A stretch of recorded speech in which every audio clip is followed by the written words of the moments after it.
నమస్తే, welcome to 95 news. ముందుగా బులెటిన్లో హెడ్లైన్స్ చూద్దాం. రెండవ రోజు భూపాలపల్లి నుంచి కాంగ్రెస్ విజయభేరి యాత్ర. కేసీఆర్ అవినీతిపై ఎందుకు దర్యాప్తు చేయడం లేదని బీజేపీని ప్రశ్నించిన రాహుల్ గాంధీ. సనత్ నగర్ నియోజకవర్గ పరిధిలోని మోండా మార్కెట్ డివిజన్లో ఇంటింటి ప్రచారం నిర్వహించిన మంత్రి తలసాని. మంగళహారతులు, డప్పు చప్పుళ్ళు, బతుకమ్మలతో ఘన స్వాగతం పలికిన స్థానికులు. అనకాపల్లి ఎస్బీఐ ఏటీఎం చోరీని ఛేదించిన పోలీసులు. హర్యానాకు చెందిన 8 మంది నిందితులలో 5 నిందితులను అదుపులోకి తీసుకున్నారు. టీడీపీ అధినేత చంద్రబాబు అరెస్టు కక్షపూరితమన్న మాజీ ఎంపీ హర్షకుమార్. ఆయనపై ప్రభుత్వం కక్షపూరితంగా వ్యవహరిస్తోందని ఆవేదన వ్యక్తం. ఇక ఇప్పుడు బులెటిన్లో డీటెయిల్స్ చూద్దాం. రెండవ రోజు భూపాలపల్లి నుంచి కాంగ్రెస్ విజయభేరి యాత్ర ప్రారంభమైంది. ఈ యాత్రలో కాంగ్రెస్ అగ్రనేత రాహుల్ గాంధీ, టీపీసీసీ అధ్యక్షులు రేవంత్ రెడ్డి, సీఎల్పీ నేత భట్టి విక్రమార్క, ఎమ్మెల్యే శ్రీధర్ బాబు, మధు యాష్కి, పొంగులేటి మరియు ఇతర నేతలు పాల్గొన్నారు. ఈ సందర్భంగా రాహుల్ గాంధీ మాట్లాడుతూ కేసీఆర్ అవినీతిపై ఎందుకు దర్యాప్తు చేయడం లేదని బీజేపీని ప్రశ్నించారు. కేసీఆర్ అవినీతిపై ఈడీ, సిబిఐ ఎందుకు ఫోకస్ పెట్టలేదని ఆయన అడిగారు. తెలంగాణలో అధికారంలోకి వస్తే ప్రజల సంపదను ప్రజలకే పంచుతామని అన్నారు. భూపాలపల్లి నుండి కాటారం వరకు బస్సులో రాహుల్ గాంధీ చేరుకున్నారు. కేసీఆర్ తన అవినీతిని పక్క రాష్ట్రాలకు కూడా విస్తరించారని ఆరోపించారు. దేశంలోని అవినీతి ప్రభుత్వం తెలంగాణ ప్రభుత్వం అని అన్నారు. కేసీఆర్ సర్కార్ అవినీతి కారణంగా ప్రజలు తీవ్రంగా ఇబ్బందులు ఎదుర్కొంటున్నారన్నారు. అవినీతికి పాల్పడుతున్న కేసీఆర్పై ఎలాంటి చర్యలు లేవన్నారు. ఈ యాత్ర కాటారం, కొయ్యూరు, మంథని మీదుగా పెద్దపల్లి వరకు కొనసాగింది. 15,000 రూపాయలు సంవత్సరానికి ధాన్యానికి అదనంగా బోనస్గా క్వింటాల్కి 500 రూపాయలు ఇచ్చేటువంటి గ్యారంటీస్ ని ప్రకటించిన ఈ కాంగ్రెస్ ప్రభుత్వ కార్యక్రమాల్ని ప్రజలందరికీ తీసుకొని వెళ్ళవలసిందిగా మీ అందరికీ సవినయంగా మనవి చేస్తూ సెలవు తీసుకున్నాను. జై హింద్, జై కాంగ్రెస్. గౌరవ పిసిసి అధ్యక్షులు శ్రీ రేవంత్ రెడ్డి గారిని మాట్లాడవలసిందిగా విజ్ఞప్తి చేస్తా ఉన్నాను.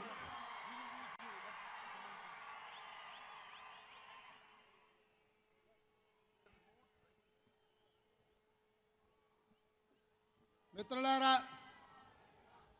ఈరోజు విజయభేరి యాత్ర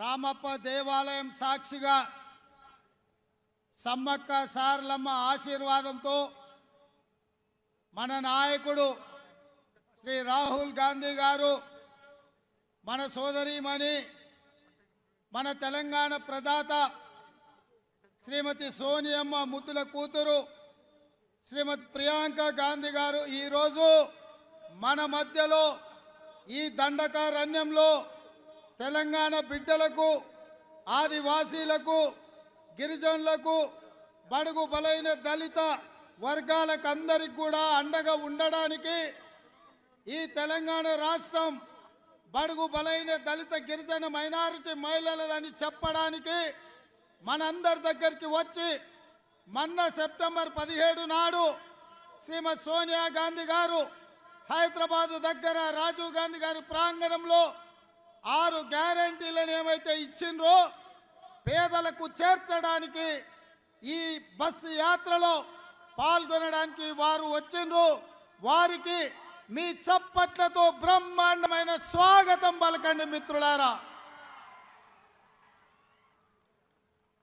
మిత్రులారా, 60 సంవత్సరాల ఆకాంక్ష, 100,000 మంది యువకుల ఆత్మ బలిదానం, ఉస్మానియా కాకతీయ యూనివర్సిటీల విద్యార్థుల వీరోచిత పోరాటం, హైదరాబాద్లో నేను చేసిన అభివృద్ధిని చూడండి, ఎన్నికల్లో ఆశీర్వదించడని మంత్రి తలసాని శ్రీనివాస్ యాదవ్ అన్నారు.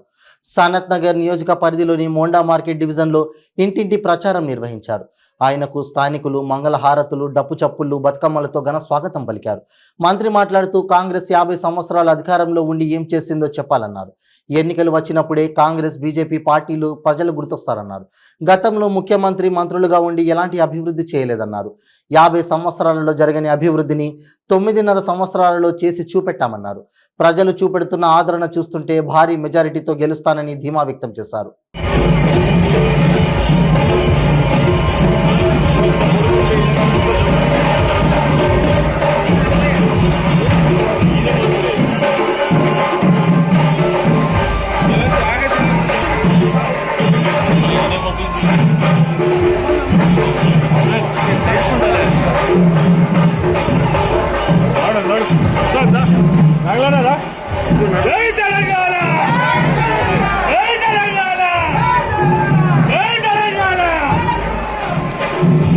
నాడు ముందు నాడు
అనకాపల్లి పూడిమడక రోడ్డులో ఉన్న ఎస్బీఐ ఏటీఎంను గ్యాస్ కట్టర్తో కట్ చేసి ఏటీఎంలో ఉన్న 15,17,300 నగదును దొంగతనం చేసిన హర్యానాకు చెందిన 8 మంది నిందితులలో 5 నిందితులను అనకాపల్లి పట్టణ పోలీసులు అదుపులోకి తీసుకున్నారు. ఖచ్చితమైన ముందస్తు సమాచారంతో కొత్తూరు జంక్షన్ వద్ద యలమంచిలి వైపు నుంచి అనకాపల్లి వైపు వస్తున్న లారీను ఆపి అందులో ఉన్న 5 వ్యక్తులను అదుపులోకి తీసుకుని విచారించగా ఏటీఎం దొంగతనం చేసినట్లు వాళ్ళు ఒప్పుకున్నారు. నిందితుల నుంచి ఒక oxygen cylinder, gas cylinder, gas cutter, pistol ఆకారంతో ఉన్న లైటర్తో పాటు దొంగతనానికి ఉపయోగించిన సామాగ్రిని స్వాధీనం చేసుకున్నారు. వీరు ప్రయాణం చేస్తున్న లారీని సైతం స్వాధీనం చేసుకుని 26,000 నగదు రూపాయల్ని వారి వద్ద నుంచి రికవరీ చేశారు.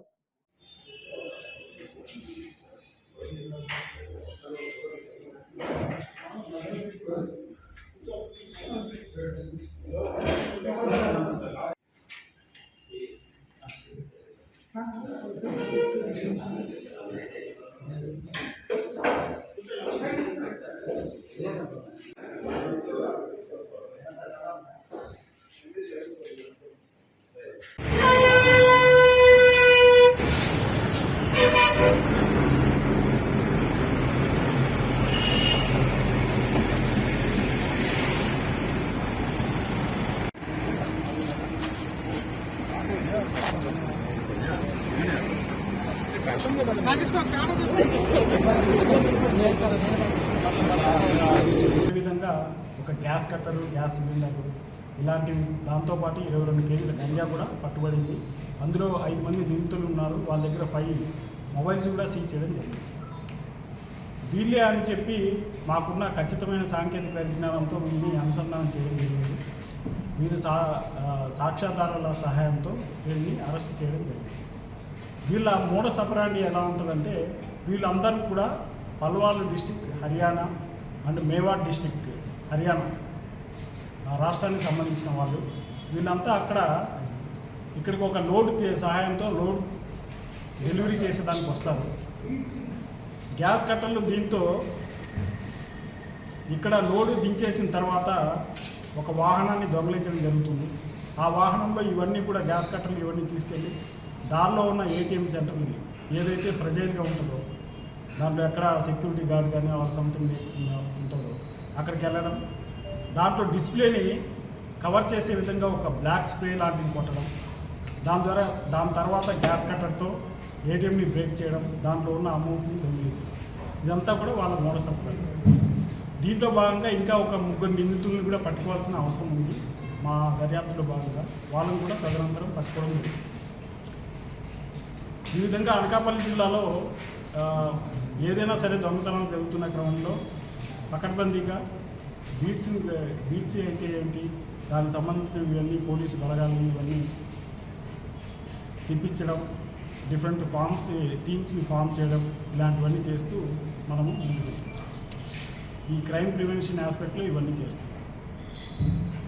టీడీపీ అధినేత చంద్రబాబు అరెస్టు కక్షపూరితమని మాజీ ఎంపీ హర్షకుమార్ అన్నారు.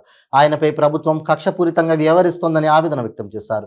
టీడీపీ అధినేతపై నేరారోపణ మాత్రమే జరిగిందని, ఆయన నేరం చేసినట్లు ఇంకా నిర్ధారణ కాలేదన్నారు. ఆయన నేరం చేసినట్లు ఎలాంటి నిర్ధారణ జరగకపోయినా 40 రోజులుగా జైల్లో ఉంటున్నారన్నారు. ఆయన ఆరోగ్యం, వయస్సు దృష్ట్యా కోర్టు బెయిల్ మంజూరు చేయాలని ఆకాంక్షించారు. చంద్రబాబు రాజమహేంద్రవరం కేంద్ర కారాగారంలో ఉన్నారని, ఈ జైలు వ్యవహారాలను సాధారణంగా అధికారులు పర్యవేక్షించాలని, కానీ ముఖ్యమంత్రి జగన్, వైసీపీ నేత సజ్జల పర్యవేక్షిస్తున్నారని ఆరోపించారు. ఈ రోజున చంద్రబాబు నాయుడు గారిని జైల్లో పెట్టిన తర్వాత ప్రజా సమస్యలు మీద మాట్లాడే వాళ్ళు ఎవరు ఉండట్లే. తెలుగుదేశం పార్టీ కాన్సన్ట్రేషన్ అంతా చంద్రబాబు నాయుడు గారు విడుదల గురించి వాళ్ళు తీవ్రంగా కృషి చేస్తూ ఉన్నారు. ఆయన ఉద్దేశం కూడా, ముఖ్యమంత్రి గారి ఉద్దేశం కూడా అదే. తెలుగుదేశం పార్టీ మొత్తం చంద్రబాబు నాయుడు గారి మీద కాన్సన్ట్రేట్ చేస్తుంది. ఈ లోపల దోచుకోవాల్సిందంతా మనం దోచుకుందాం, ఇసుకుని దోచుకుందాం, మట్టిని దోచుకుందాం, కొండలు కొట్టేద్దాం, మద్యం అన్నది మన మీదకి రాకుండా మేనేజ్ చేసుకుందాం, వివేకానంద రెడ్డి హత్య కేసును కూడా ఎవరో పట్టించుకోరు అని మొత్తం సమస్యలన్నింటినీ కూడా దీని మీదకి డైవర్ట్ చేయడంలో సఫలీకృతమయ్యి ఈ రోజున తన దందా ఎందువల్లంటే నేను జలగం వెంగళరావు గారు ముఖ్యమంత్రిగా ఉన్నప్పటి నుంచి నేను పాలిటిక్స్లో ఉన్నాను. వెంగళరావు గారు పరిశ్రమగా మంత్రిగా వచ్చినప్పుడు కూడా నేను ఎన్ఎస్సిఐ ప్రెసిడెంట్గా రాజమండ్రి పార్టిసిపేట్ చేశాను. ఇంచుమించు అందరూ ముఖ్యమంత్రులతో, చెన్నారెడ్డి మొదలుకొని నుంచి మొన్న కిరణ్ కుమార్ రెడ్డి వరకు మధ్యలో ఉన్న ముఖ్యమంత్రులందరితో, ఇంక్లూడింగ్ ఎన్టీ రామారావు, చంద్రబాబు నాయుడు అందరితో కూడా నాకు ముఖపరిచయం. అంటే వనపర్తి జిల్లా కేంద్రంలోని ప్రైవేటు ఫంక్షన్ హాల్లో బీజేపీ జాతీయ కార్యవర్గ సభ్యులు మాజీ ఎంపీ జితేందర్ రెడ్డి విలేకరుల సమావేశం నిర్వహించారు. ఈ సందర్భంగా జితేందర్ రెడ్డి మాట్లాడుతూ, ఉమ్మడి మహబూబ్ నగర్ జిల్లాలో వైఎస్ రాజశేఖర రెడ్డి ముఖ్యమంత్రిగా ఉన్నప్పుడు జలయజ్ఞం ద్వారా 99.9% పూర్తి చేసిన పనులను బీఆర్ఎస్ నాయకులు 0.1% పనులు పూర్తి చేసి మొత్తం మేమే చేశామని గొప్పలు చెప్పుకుంటున్నారన్నారు. వైఎస్ రాజశేఖర రెడ్డికి కితాబిచ్చారు. పాలమూరు రంగారెడ్డి ఎత్తిపోతల పథకాన్ని 32,000 కోట్ల రూపాయలతో 2 సంవత్సరాలలో పూర్తి చేస్తామని ప్రగల్భాలు పలికారని, కాంట్రాక్టర్లతో కమిషన్లు తింటూ ఇప్పటి వరకు ఆ పనులు పూర్తి చేయలేదని విమర్శించారు. నీళ్ల నిరంజన్ రెడ్డి అని చెప్పుకునే మంత్రి నిరంజన్ రెడ్డి దేవాదాయ భూములను, ప్రభుత్వ భూములను కబ్జా చేసి ఫామ్ హౌస్ నిర్మించుకున్నాడని అన్నారు. బీఆర్ఎస్ పాలనలో ప్రజలు బాగుపడింది లేదని, బీఆర్ఎస్ నాయకులు, కార్యకర్తలు మాత్రమే బాగుపడ్డారని అన్నారు. ప్రజలందరూ బీఆర్ఎస్ నాయకులు చేసే అక్రమాలను, అరాచకాలను చూస్తున్నారని, ఓట్ల ద్వారా వారికి బుద్ధి చెప్పి తెలంగాణలో బీజేపీకి పట్టం కట్టనున్నారని అన్నారు. పార్లమెంట్లో కాలుపెట్టి మహిళా బిల్లును పాస్ చేసి, అదేవిధంగా చంద్రయాన్-3 ద్వారా చంద్రమండలంలో సౌత్ పోల్లో మొట్టమొదటి దేశంగా భారతీయ జనతా పార్టీ ఎయిర్పోర్ట్లన్నింటినీ కూడా ముందుకు తీసుకెళ్తూ ప్రగతి చేసుకుంటూ ముందుకు పోతే, వనపర్తి వచ్చిన తర్వాత నాకు సందేహం వచ్చింది. నీళ్ల నిరంజన్ రెడ్డి మొత్తం పాలమూరును సస్యశ్యామలం చేస్తా, ఇంటేకి వెళ్ళని నారాయణపురం దగ్గర కూడా పనులు పూర్తి కాలేదని చెప్పి మీ అందరికి తెలవాల్సిన అవసరం. దాని తర్వాత వట్టెం రిజర్వాయర్ ఏదైతే ఉన్నదో, ఖాళీ ప్రజల దగ్గర భూములు లాక్కొని వాళ్ళ కంపెన్సేషన్ ఇవ్వకుండా ఆ రిజర్వాయర్ కాంట్రాక్టర్లకు ఇచ్చి కమిషన్లు తీసుకున్న సంగతి మీ అందరూ తెలుసు. ఏదుల దగ్గర చేసి రైతులకు ఇప్పటిదాకా పైసలు ఇవ్వలేని సంగతి మనందరికీ తెలిసిందే. దాని ముందరికి వస్తే కర్వేనా దగ్గర కూడా రిజర్వాయర్లు కట్టి అక్కడ కూడా పైసలు చదువుతున్న సంగతి మనకు తెలుసు.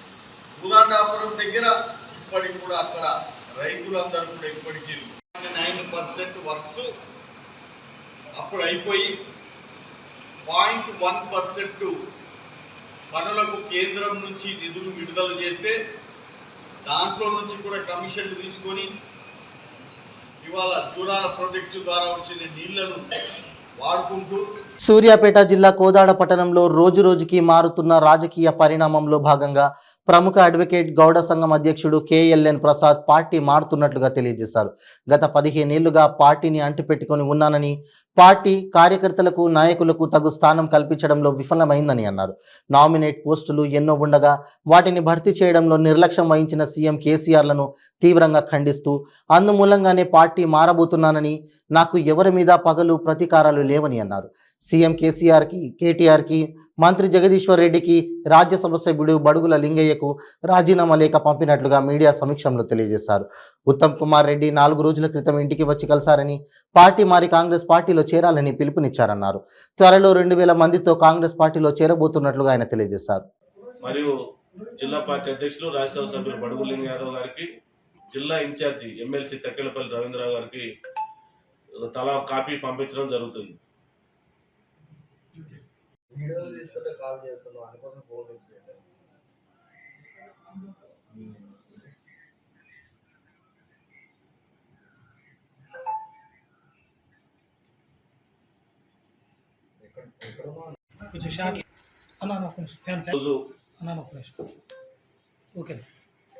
బీఆర్ఎస్ పార్టీకి ప్రాథమిక సభ్యత్వానికి రాజీనామా చేయడం జరిగింది.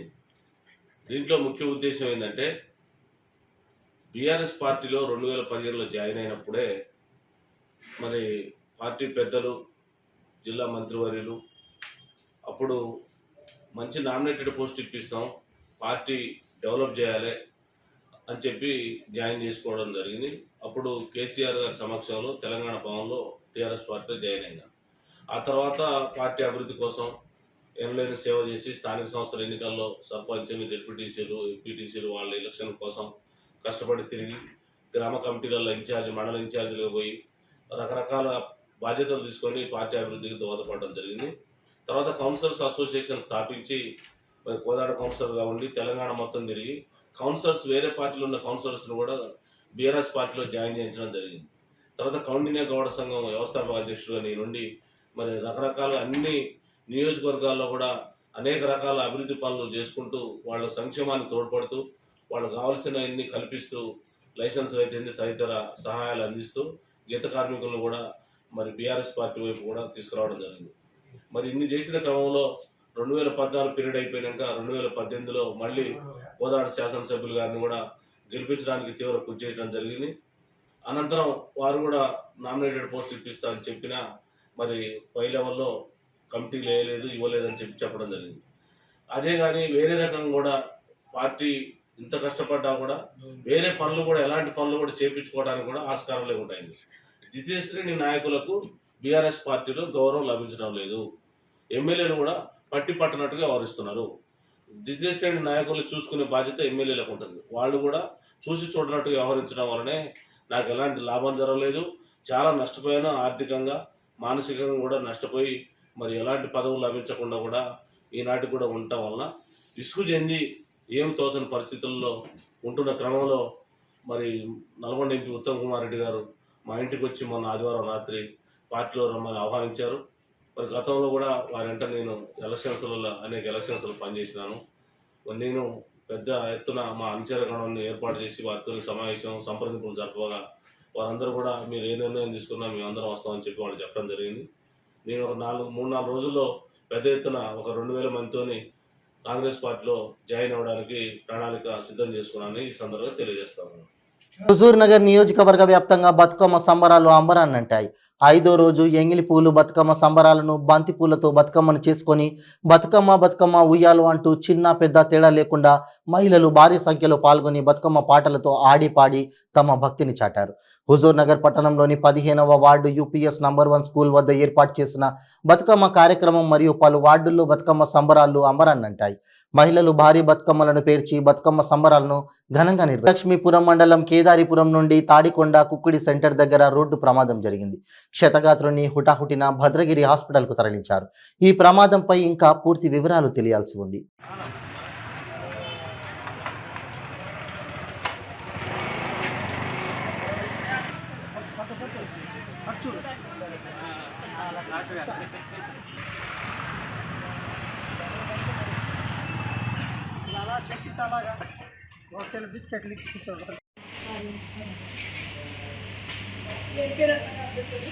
సాయి సాగర్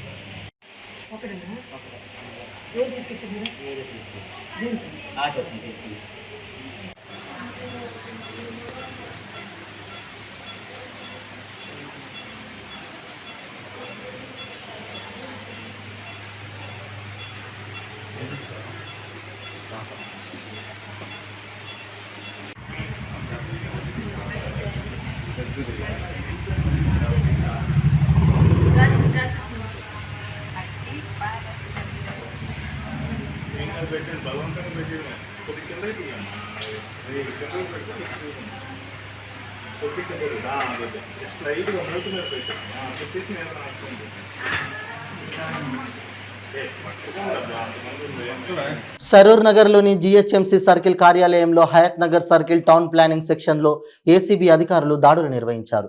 ఏసీబీ అధికారులకు పట్టుబడిన Hayat Nagar circle town planning supervisor Uma, town ప్లానింగ్లో పొరుగు సేవల ఉద్యోగి లక్ష్మణ్ ఏసీబీ అధికారులకు పట్టుబడ్డారు.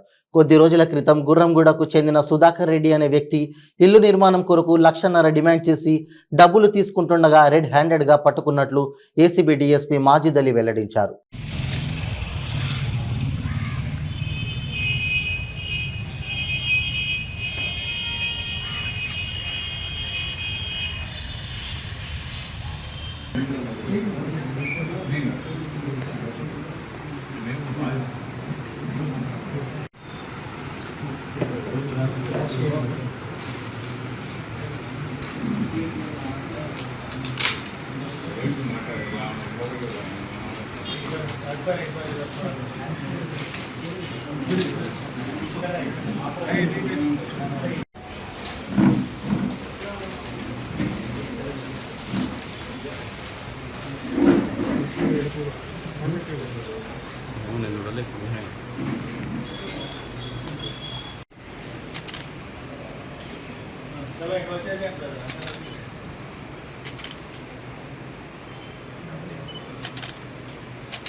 రెడ్డి గారని గుర్రంగూడ ఆయనది. సో హౌస్ కన్స్ట్రక్షన్ పర్మిషన్ గురించి ఎల్బీ నగర్ జిహెచ్ఎంసీలో అప్లై చేశారు. సో హౌస్ కన్స్ట్రక్షన్ పర్మిషన్ గురించి ఇక్కడ వీళ్ళని అప్రోచ్ అయితే టౌన్ ప్లానింగ్ సూపర్వైజర్ ఉమా గారు వాళ్ళ అసిస్టెంట్ ఇద్దరు కలిసి 2 lakhs డిమాండ్ చేశారు. నెగోసియేషన్స్ మీద 1.5 lakhs అగ్రిమెంట్ అయింది. సో ఇవాళ 1.5 lakhs తీసుకుంటుండగా ఉమా గారు టౌన్ ప్లానింగ్ సూపర్వైజర్ మరియు లక్ష్మణ్ ఆమె అసిస్టెంట్ ఇద్దరిని రెడ్ హ్యాండెడ్గా పట్టుకోవడం జరిగింది. ఓకే, ఇద్దరు ఎంప్లాయీస్. ఈయన అవుట్సోర్స్ లక్ష్మణ్ అనే అతను అవుట్సోర్సింగ్. ఇంకా సర్చెస్ అన్నీ చేస్తామండి. దాని మీద ఎట్లుంటే ఫర్దర్ ప్రొసీడర్ వెరిఫై చేస్తాం. ఓకే